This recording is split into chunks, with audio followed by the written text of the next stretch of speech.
If you like what I do, consider joining my channel or donating to my coffee. Links in the description.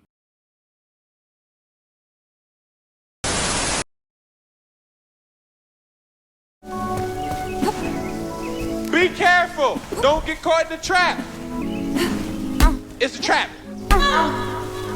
All right, that's it. Dishonor. Dishonor on your whole family. Make a note of this. Dishonor on you. Dishonor on your cow.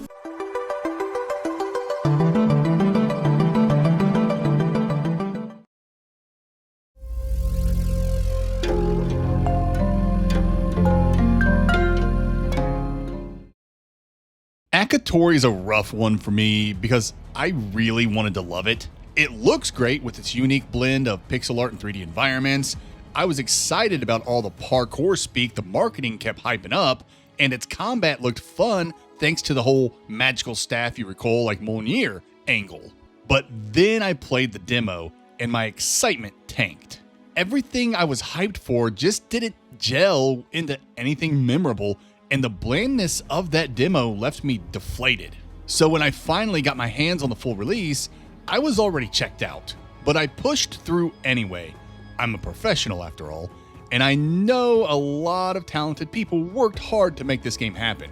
It deserved a fair shake. So, a fair shake I shook, and it was exactly as I feared. Not great, not bad, just painfully adequate and kinda dull, which, from a reviewer's perspective, is the worst place a game can land. And that surprised me because the setup is actually pretty interesting.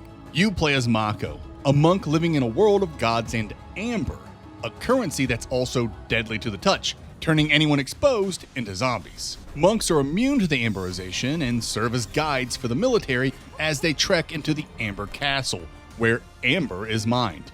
And wouldn't you know it, the stuff that kills people, but is also somehow their currency, starts acting up, creating amber storms that, I don't know, destroy things. You never actually see the storms beyond the screen shaking, but they're apparently catastrophic. So Mako teams up with the god Akatori to stop these storms before the screen shakes hard enough to crash the game, or destroy the world. The vote's still out on that one. Will Akatori win you over with its charm, humor, and platforming, or is there just not enough substance here to keep you hooked? Combat. Akatori's combat is okay. Mako starts with a 3-hit punch-kick combo she can do on the ground and in the air, and eventually gets the magical staff that acts pretty much like the punch-kick combo with added range. And that's basically the deepest I got with the game's combat. Obviously, there's more to talk about, like this orange meter that regulates your special moves, but I didn't get any special moves because I just was not having it with the game's chaos system. Throughout the world, you'll find these purple bells that act as portals to arena fights. And the reward for these fights are new combat moves. There are like 6 or 7 of these bells total, maybe more, and I only completed 2 of them. One you must complete for story purposes, and then a random one that gave me Deflect, a skill that allows you to knock back enemy projectiles with your regular attack. It's a fine enough move, but the juice just wasn't worth the squeeze. To unlock these arena fights, you need a full chaos meter. And to fill the chaos meter, you have to kill a lot of enemies. So many that you're basically forced to go out of your way hunting them down. And if you rest at a save point or die, which is easy to do when you're not allowed to rest, you'll lose all your chaos and have to start all over. I don't know, man. I just hated this. Filling the chaos meter just took forever. I know there's a consumable that temporarily increases the amount of chaos you get, but I don't do consumables outside of boss fights. And then backtracking to the bell meant you had to redo a bunch of platforming sections, and it's just too easy to die in this game because you have 0 invincibility frames when you take damage. So, getting stuck in spikes will evaporate your HP fast. And dying loads your previous save, requiring you to recollect everything, and that's always obnoxious. So, I just did not engage with this aspect of the game, and that, in turn, made combat pretty boring. You can throw your staff, which is genuinely fun, even if it does almost no damage. It's great for stunning enemies so you can rush them, and that was probably the highlight of the combat for me. The bosses were kind of fun. There aren't many, but the ones here work. They're not too challenging, but they're challenging enough to force you to actually engage, learn patterns, roll through attacks, heal at the right time. Healing's interesting. Akatori uses a consumable system instead of a refillable flask, and it works well enough. Rage potions are the real MVP though. They make Mako hit like the Savage Hulk and turn most boss skirmishes into mild speed bumps. That'll do it for combat. Akatori's combat ends up feeling serviceable at best, held back by a chaos system that makes unlocking new moves more exhausting than exciting. A few bright spots, like the satisfying staff throw and some genuinely enjoyable boss encounters, keep combat from falling flat, but the overall experience lands squarely in the realm of fine but forgettable. Though, if you engage with the chaos spells, you might squeeze more fun out of combat. Abilities, platforming. Akatori's platforming was probably my biggest disappointment. For a game that hyped up its parkour, its platforming is not really that outstanding. When I think of parkour, I think of what we in the video game community call schmovement, a portmanteau of smooth and movement. Schmovement is all about high mobility, fluid animation, and tech chaining that creates a smooth, expressive flow. The kind of platforming that lets players tackle situations however they want as long as it gets the job done. A great example of schmovement in a Metroidvania is Pseudo Regalia. Massalia Echoes of the Past is a pretty good example too. And the devs for the upcoming Iron Bramble specifically use the word schmovement when they describe their game, and one look at their gameplay footage makes it clear why. Schmovement is not how I would describe Akatori's platforming. In the game's defense, they never claimed their movement was schmovement. I only inferred it from the marketing's heavy use of parkour. And can you blame me? Parkour is usually described almost the same way, chaining movement techniques into a smooth, momentum-driven flow that lets players traverse environments quickly, creatively, and with a sense of physical expression. Akatori's movement feels pretty much like your basic Metroidvania. Mako moves smoothly and is fun to control, but calling the platforming parkour is a bit of a stretch. For all intents and purposes, Mako actually has less mobility than Penitente from Blasphemous 2, and nobody would call the movement in that game parkour. The issue is that Mako's abilities are pretty bog standard, and the level design isn't built for creative traversal. Sure, there are plenty of platforms, obstacles, and traps, but when all you've got is a double jump, an air dash, and a wall jump, it's hard to stand out in the MV crowd. Mako needed something to get players excited. Wall running, staff vaulting, springing off enemies' heads, anything that would make her feel fast and expressive. Even more environmental gimmicks would have gone a long way. It's not until the latter part of the game that Mako can fling herself off bamboo shoots and ride air currents with her glider. These moments are the first time you really feel like you're interacting with the environment instead of just moving through it. And she has a magical staff. What's stopping her from using it the same way as the bamboo? Imagine Mako stabbing the stick into the ground, flinging herself forward, recalling the staff midair, and converting it into a glider to get real distance. That's the kind of expressiveness Akatori desperately needed.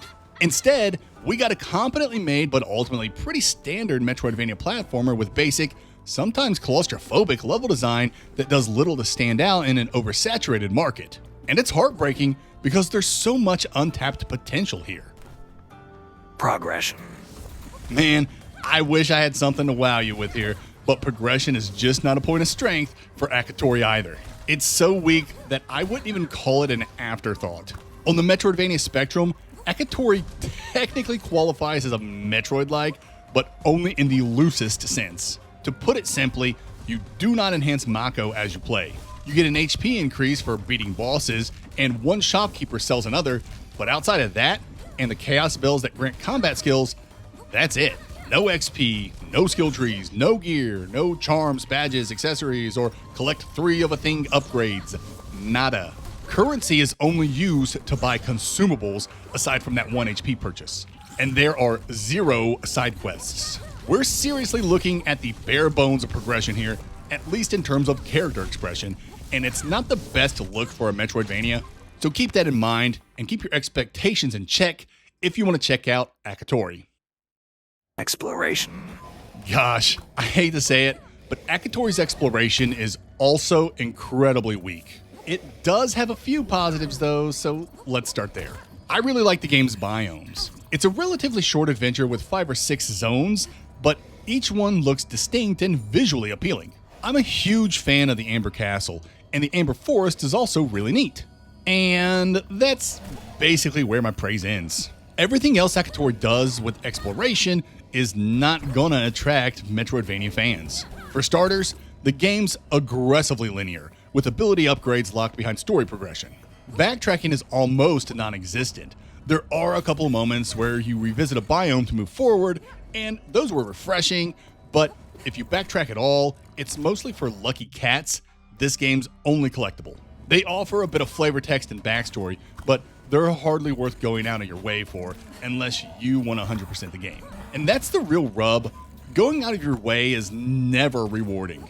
I'm not exaggerating. Exploration in Akatori is never rewarding. There are exactly 3 things you'll find off the beaten path. Consumables that you can buy at any shop, large crystals that give currency that you can get from any respawnable enemy, or lucky cats that tell you stories. If that sounds appealing, more power to you. But the average Metroidvania enthusiast will not find these rewards satisfying. The map could also use some work. It's not bad, but I wish I could mark it up.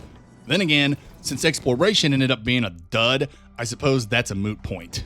Oh, and there's no fast travel. In a platformer-heavy game like this, fast travel would have been a godsend. The game provides plenty of shortcuts to bypass tougher sequences, but it's just not enough. And that'll do it for exploration. Akatori's exploration ultimately lands with a thud. The biomes look great, but once you step off the main path, there's simply nothing worth finding. No meaningful upgrades, no side quests, no real incentives to poke around. With linear story progression, unrewarding detours, a map you can't mark up, and no fast travel to ease the backtracking, the game offers the shell of Metroidvania exploration without any of the payoff. It's a pretty world, but one that never gives you a reason to truly explore it. Atmosphere, narrative. We've finally reached a pillar I'd consider a strength for Akatori, though even this one ends up being a mixed bag. The game's presentation is fantastic. The character designs are cute, the environments look amazing, and the music really sells the Asian-inspired mythos the game is going for. There are so many striking locales. The lake where you do your first teleportation, the dark sun in the Amber Castle, the giant mummies and statues in the caverns in Amber Forest, and this massive mechanical what's-it looming in the background. The blend of 2D sprites and 3D environments genuinely pops and gives the game a unique visual identity. The writing also has a nice sense of humor, with Mako occasionally breaking the fourth wall or bickering with her godly companion.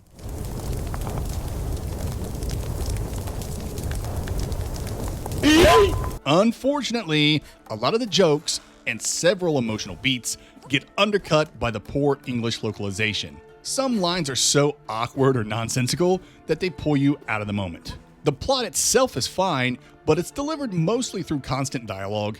I really wish there were more showing than telling. Actually seeing an Amber Storm or witnessing its destruction would have gone a long way. More interaction with the military or the everyday citizens of this world, beyond greedy merchants, would have helped too.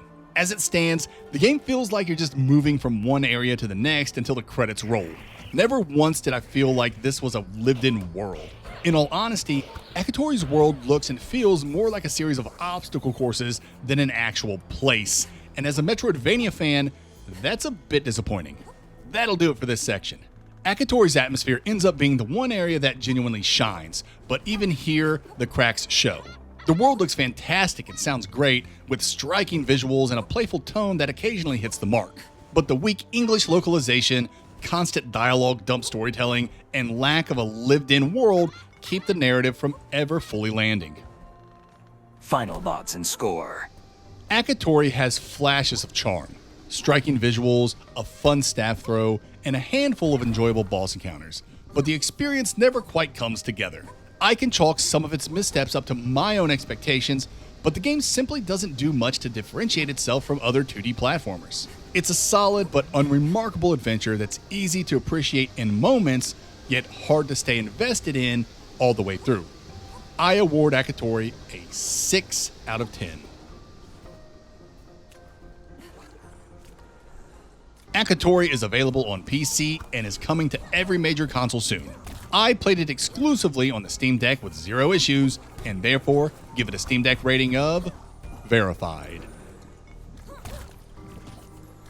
Pair placement.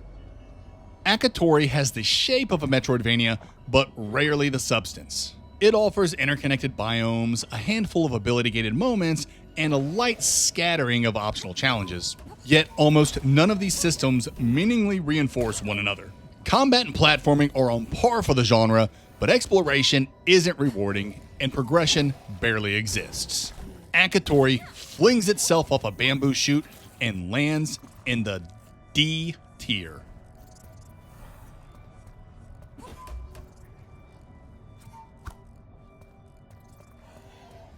Unless you're looking for a decent platformer, I don't see many Metroidvanias getting much out of Akatori. It's not a bad game, but it is a dull Metroidvania. And it's enough to mako me sad.